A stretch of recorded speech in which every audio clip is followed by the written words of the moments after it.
As we go through this book, kind of inch our way through it, we've tried to show you that there's two overriding themes. One is that God uses flawed people to do His work. So if you're here today and you think your life is flawed, then you're a perfect candidate to be used of God, because God uses flawed people so that in the end, He gets the glory, not us. And that's, as we sang that song, in our weakness. But when we are weak and when we recognize our weakness, then we are strong. So the second truth is God's work of salvation is really unstoppable. Nobody's going to stop it. You know, in the past couple of years, we've been reading about the number of young people that are leaving the church, and we've been reading about churches that are going and losing and all this and that. And there's almost some right as a concern for the church in America. Well, you don't have to be concerned, because God's taking care of His church. He's the one that's in control. He's the Lord of the church. He's the master. He's going to take care of it. And so we're in good hands. The church is not in our hands. It's in God's hands. And that's a great truth to rest in. Well, let me ask you this. Ever been angry with God? Kind of funny, yesterday we told the story about locking the keys in the car. Guess who? The driver of the car, should have asked him, ever been angry with God? He was angry. And ultimately, the anger has to be at God. But we can't do that. We have to focus it at some other person. So our anger is always focused at a person, but at the end of the day, if you boil it down and you layer it down, it's really anger that's focused at God, because life isn't going the way we wanted it to go. Well, life never goes the way we want it to go. Life always goes the way God determines that it goes. So let's just look at this as we get into this, because we're going to talk about Jonah today in a great rage. So he's in a great city, and he's now in a great rage. Someone said this: the God of the Bible is a strange God. It's an interesting statement, isn't it? He goes on to say this. He says He's not the kind of God we can manage, manipulate, accommodate, or domesticate to our experiences. Right? Found out to be true? You can't control God. The author says this: He cannot be pared down to our size, measured by our speculations, our experiences, or our felt needs. Rather, He stands over against us, telling how things actually are. True, isn't it? And then this author said this: when God actually confronts us, our speculations are exposed like idols. Our experiences judged as little more than projections of ourselves.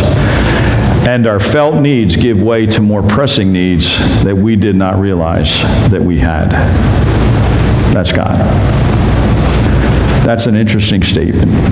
In other words, God's God, we're not, which we saw last week. So God confronts us. He disorients us.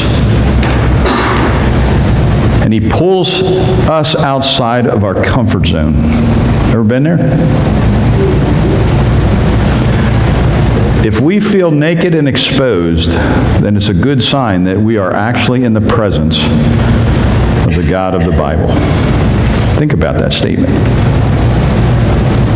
Think about that. Now, let me get you to jump and think about this. Not only does God do that to individuals, God does that to churches. And there are times in the life of a church when a church needs to be confronted, a church needs to be disoriented, pulled outside the comfort zone. And if as a church you feel naked and exposed, then it's a good sign you're in the presence of the living God. Because I always think this, in all the years of pastoring, and the lesson I had to learn was, it's not my church as a pastor. And the lesson that all of us have to learn is, it's not your church. The sooner we get that, the better we are. But I want is really not a good thing. What you need is, what does God want for your church? And that's hard. So you as a church You've been confronted, you've been disoriented, and you've been pulled apart, and you've been pulled outside your comfort zone. Okay? And if you think that's a bad thing, then when you get to heaven, you go talk to Jonah. Because Jonah got pulled outside his comfort zone big time. But then think about all the characters in the Bible. How about Daniel? How about Noah? How about Stephen? How about the Apostle Paul? How about Peter? They were happy fishermen. You want us to do what?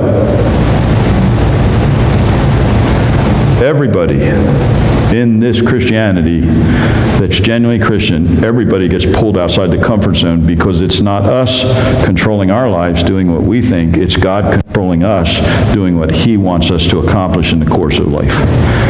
It's really a great story, but the sooner we learn this, the better that we can manage the things that take place. How does God handle an individual when we need adjustment? The biggest part of this question is coming to the realization that we all need adjustment. We all need adjustment. And I've found this to be true. You tell me if you do or not. I found that people hate change. But they don't hate change. It's a weird thing. They hate it, but they don't. And let me give you an example. I always like to look. How many of you enjoy the air conditioning in your car? Okay, anybody want to go back to 1968 when you didn't have air conditioning in your car?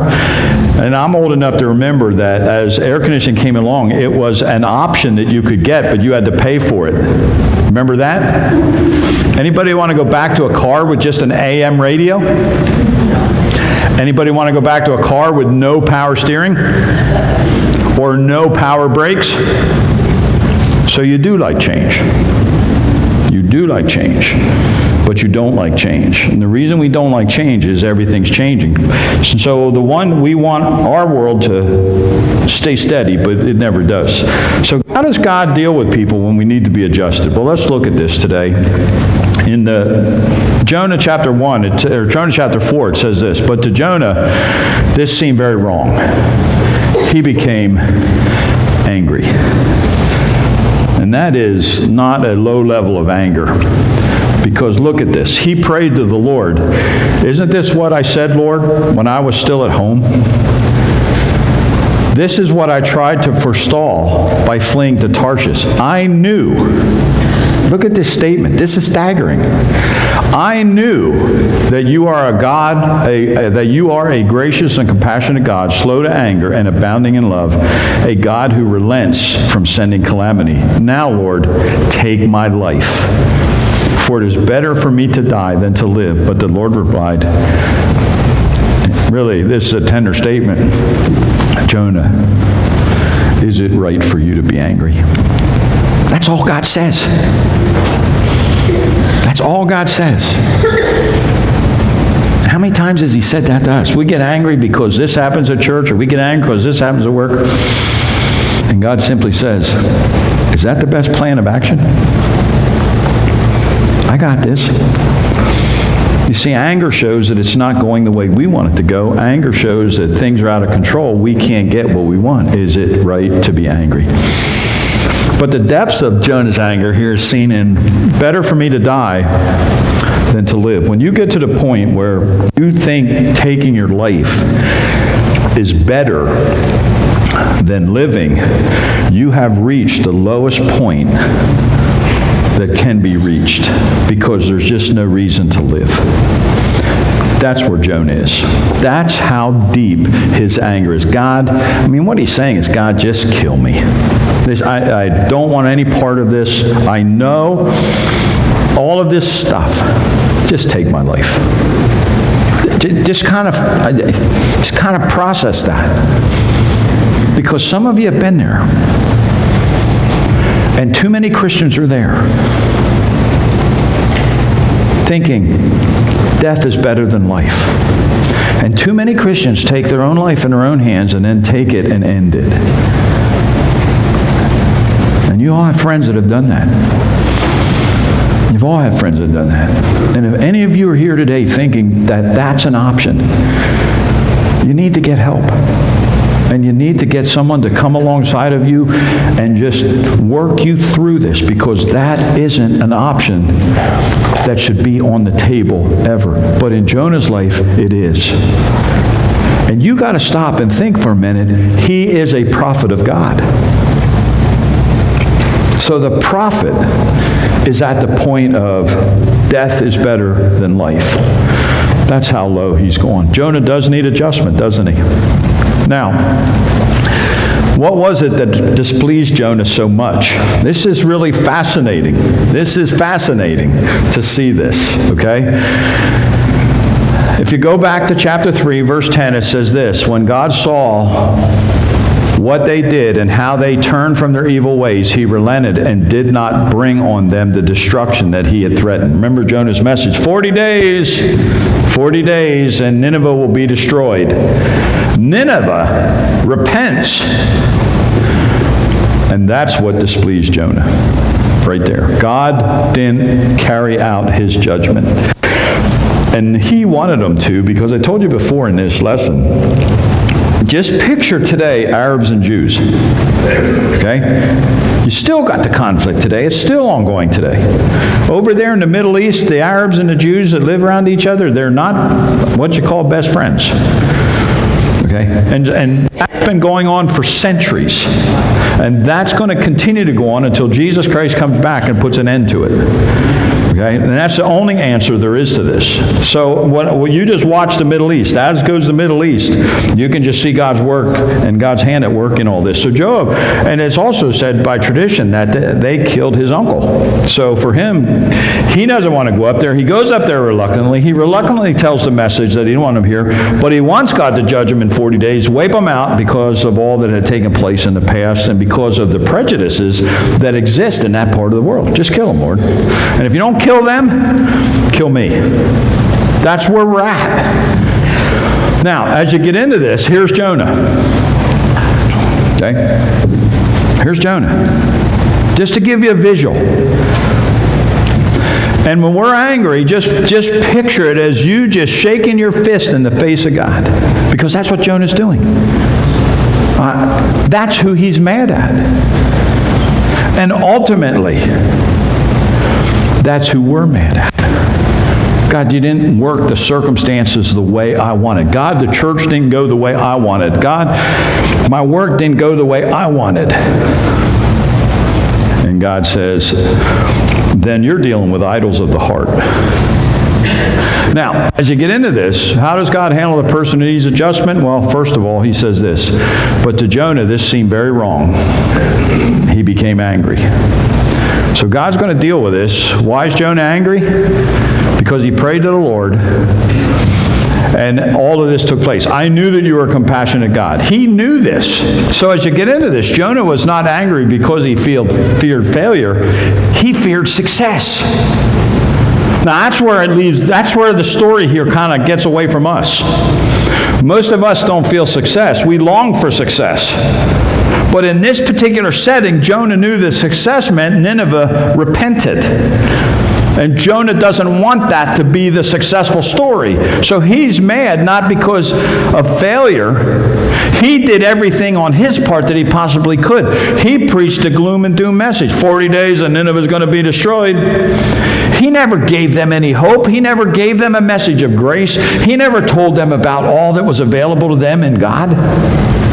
No, he just said 40 days and you're done.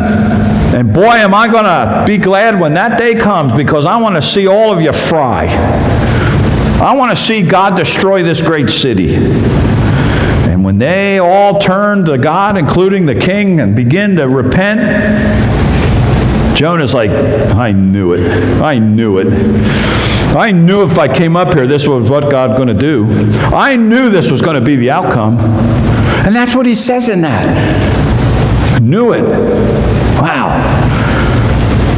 So if God's a strange God, Jonah's a strange prophet. What if the next pastor comes in here and this church just takes off? And that pastor gets up one day and said, I'm tired of this. This isn't what I wanted when I came here. I'm out of here. What would you say? good riddance, right? Well, maybe not. But can you even picture someone coming in as your next pastor that God begins to bless, you begin to reach people in this community, and you begin to see people saved and disciples built, and all of a sudden you turn around and say, I don't like this. Like a lady at our church years ago, we had a teen activity, and we had a couple hundred teens show up for the teen activity. And this lady come into me, at the time I was a youth pastor, she comes walking over and says, do you know what those kids are doing out in the parking lot? I haven't been out there yet. Well, you want to know what they're doing? And you know what I wanted to say? No. Yeah, but I figured, well, I guess you're about to tell me, right? She goes, those kids out there are smoking in the parking lot. I'm like, oh, wow. All I said was, is it by chance my kids? Is it any of the deacons' kids? No, it's all these visitors that came. They're out there smoking in the parking lot. Is it right for you to be angry? Isn't that what we want? No rejoicing in the fact that these kids were here and we had an opportunity to share a gospel presentation with them. Just anger that anger that they're acting like kids.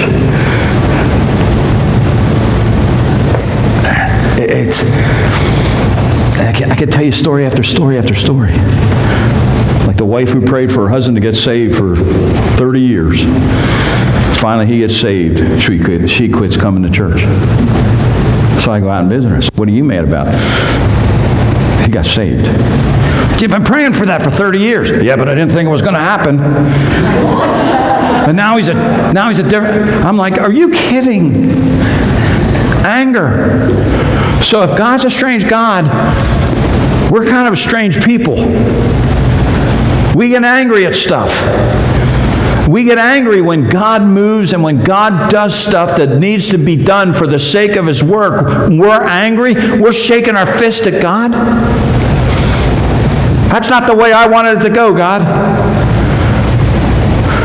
I know that. But I don't work off your wants and your desires. I work off of mine. And God's a strange God. I like to call him, you know the story of the prodigal son?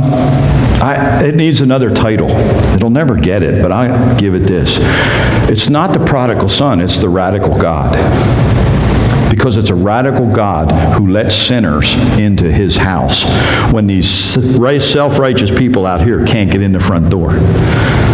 And what did somebody said? Mercy welcomed them to the house. Grace threw them a big party. See, that's a strange God, because most religions, almost every other religion on planet Earth is a religious system where you have to do this and you have to do this work, and then you can get in. This is a God that comes and says this, I'll take care of all the work. If you'll just trust me, I'll let you in. That's a strange God. That's a radical God. Radical enough to send his son to the cross to take your penalty on the cross so that you could come in with his righteousness into his kingdom. Figure that out. Only God could come up with that concept. Jonah knew that if God called him to a task, that God was going to do the task. Where God guides, God always provides. Write it down. Book it. Bank it. Where God guides, God always provides. It's a great story. Now, Jonah is angry at this. Jonah is angry with God for being consistent to his own character. He's mad at God for being gracious. He's mad at God for being merciful. He's mad at God for being slow to anger. And he's mad at God for abounding in steadfast love. That's what he's angry at. Amazing, isn't it? Now, how did Jonah know that about God? Just to give you a couple verses of background to show you, in Exodus chapter 34, verses 6 and 7, which Jonah would have memorized, because remember back in the Old Testament days, the Jewish kids memorized the first 5 books of the Bible, the Pentateuch. So Jonah would have known this because he would have been taught it as a young kid in Israel, in his synagogue or in the temple teaching or in the synagogues in their towns. He would have learned this and he would have had it committed to memory. And he passed in front of Moses proclaiming, the Lord, compassionate and gracious God, slow to anger, abounding in love and faithfulness, maintaining love to thousands and forgiving wickedness, rebellion, and sin. Yet he does not leave the guilty unpunished. He punishes the children of their children for the sins of the parents to the third and fourth generation. In other words, there's consequences to sin that are ongoing. But Jonah knows this. So Jonah, in essence, is just repeating what he knows from the book of Exodus. It's also found in the Psalms. This is throughout all of Scripture. I'll just give you two. I could give you a whole lot more. But the 86th Psalm, verses 5 and 15, say this: You, Lord, are forgiving and good, abounding in love to all who call to you. Verse 15 says, But you, Lord, are compassionate and gracious God, slow to anger, and abounding in love and faithfulness. This verse in Exodus gets repeated over and over throughout the entire Bible, really. So Jonah knows that. So Jonah is angry at God simply for being God. And so what does that tell you about Jonah? These are lessons for us to learn. Jonah can't stand God for showing kindness to Nineveh. They're Arabs. They're Arabs. And remember, Jonah was a prophet that was unlike all the other prophets, because most prophets in that Old Testament time weren't called to go to other countries. They were just called to preach a message to Israel. God reaches down in the life of Jonah and says, I want you to go to Nineveh. He said, I want you to up and go. And therein he becomes a picture, really, of us as well, because we're called to go into all the world and proclaim the gospel. So Jonah can't stand God for showing kindness to Nineveh. You know what Jonah wants? Instead of taking God as he is, Jonah would rather remake God into his own image and be the God Jonah wants him to be instead of the God that he is. Now, I'm going to just say this. Bingo. Bingo. That's us right there. That's where Jonah is like us. If most of us could do what we want to do, we would want to create a God that fits us. And God will never be put into that bottle, ever. But that's right there what most people struggle with. God, why cancer? Why cancer? God, why dementia? God, why bankruptcy? God, why? Why these circumstances? Why this? Why that? Why any of this? Because I got you. And I need to break you free from the idols of your heart. And I need you to have one consuming passion of your life. Let God be God. A great slogan for your church as you go forward with your Catalyst team. Let God be the God of Grace Bible Church of Hawk Mountain. Let God be the God.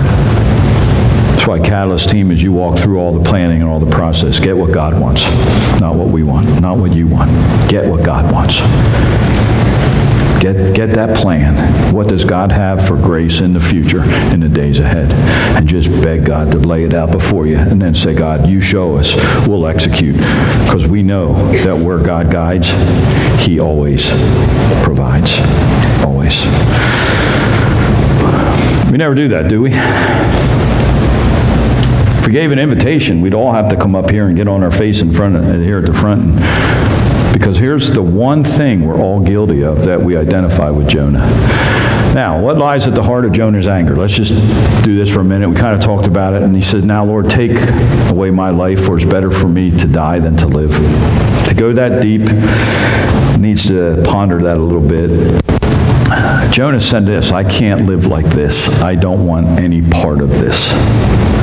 Okay, that's Jonah. That's what lies at the heart of it. But the thing that's interesting is, as you look at this, and then looking at this screen over here, is just you get this.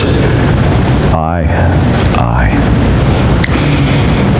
You never look at the word pride? Do you ever know what letter is in the very center of pride? Isn't that fitting?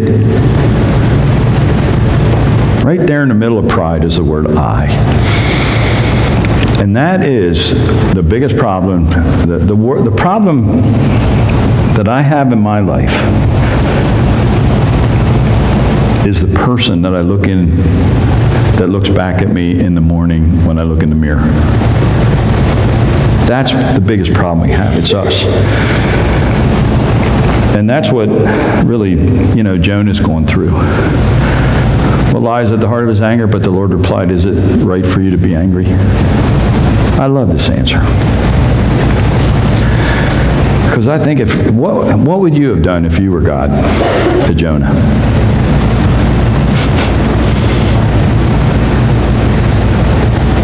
I think of this. What would my dad have done to me if I would have pulled something like this as a kid? He wouldn't have come up to me and just said this, is this the best plan of action?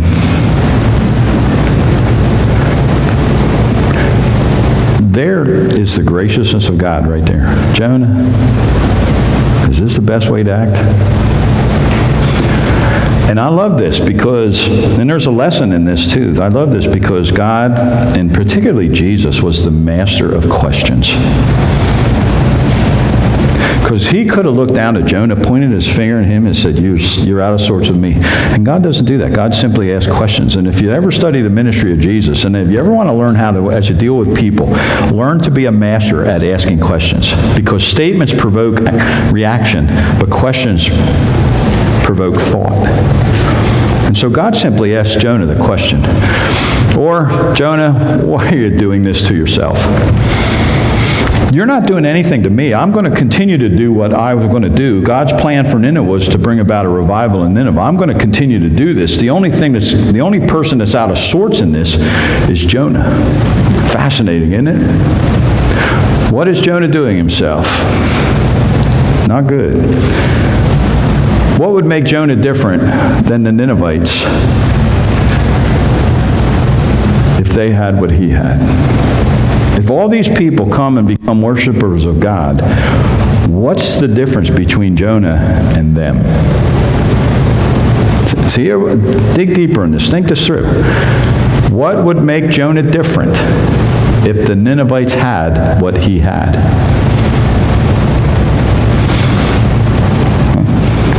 That's why that wife years ago that came and was mad that her husband got saved, that was the issue right there. Okay? Now, this is why Jonah ran when God asked him to go to his enemies and allow them, through God's message and merciful intervention, to experience the grace of God that he had himself experienced. That's why he got mad. The fear of losing his unique identity leads Jonah to idolize his pedigrees. There's a couple places in here. In chapter 4, verse 2, you see the statement, my home. Lord, I knew this when I was in my home. What's he saying when I was at home? I was in my home. This is my place. And then he in chapter 1, if you dig all the way back to chapter 1, verse 9, I am a Hebrew. What's he saying? My pedigree is I'm Jewish. My pedigree is I'm a Hebrew. And you're asking me to go to Iran amongst those Arabs? I can't do that. I'm a Jew. I am a Hebrew. This is my home. See what he's angering to? He's mad because God uproots him from his home and God sends him to a people that are totally different people. And then God saves them on top of that. And when he goes back to this and he begins to process this through, he's angry at God because God totally upset the apple cart. My home. You want to do it this way? My church. I'm a member. Yeah? This is my church. No, it is not. No, it is not. No, it is not. This is God's church. God's church. I'm a member. What are you saying? I can vote. Great. And I'm coming to that business meeting and I'm voting because this is my church and I'm a member. You sound just like Jonah. Just like Jonah. Can we all just say, this is God's church and he can outvote us all? And if he needs to, he'll shut it down because he's not going to share his glory with any of us. Do you see this stuff? Do you understand as you go through this? This is the exact same scenario that played out in the life of Jonah is what you're going through. It's the same stuff. But don't feel bad. You're not the only church going through it. You're not the only people that are wrestling with this. The biggest sense of revival that Grace needs is simply this. Grace Bible Church of Hawk Mountain just needs to come, and all of us need to say this. This is God's church, not my church. And I'm not an owner of it. I'm a member, yes, but I just get to participate in what God wants to do in this area through us. Anything other than that, and you're going to eventually begin to build up anger. You're going to build up idols in your heart. You're going to have expectations that are unrealistic. And the biggest idol that most people have in their hearts is unfulfilled expectations. See? Welcome to Jonah. I'm telling you guys, when you get to heaven, go meet him because you're going to you just what you've been through. So many people are going to line up and identify with this prophet Jonah and just be, my church. I'm a member. Great. His identity is anchored in who he is instead of who God is. And that's the idol of his heart. That's the one thing in these couple verses, if we could get across. Our identity should not be anchored in who we are, but who God is. Or, I've been a member of this church for 30 years. What's that mean?